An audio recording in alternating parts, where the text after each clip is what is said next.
নমস্কাৰ।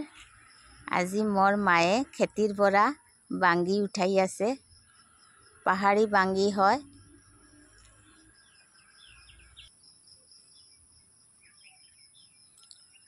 এইটো পাচলি বনাইও খাব পাৰে, পকিলে এনেও খাব পাৰে। খাবলৈ বহুত ভাল। গৰমৰ ছিজনত পেট ঠাণ্ডা ৰাখে।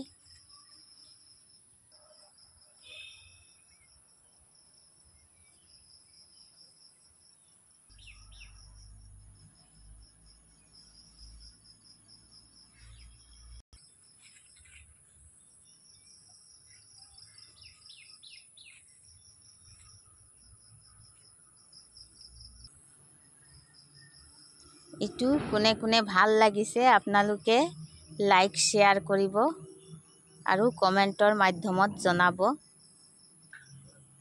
ভাল লাগিলে আপোনালোকে লাইক শ্বেয়াৰ আৰু ছাবস্ক্ৰাইব কৰিব।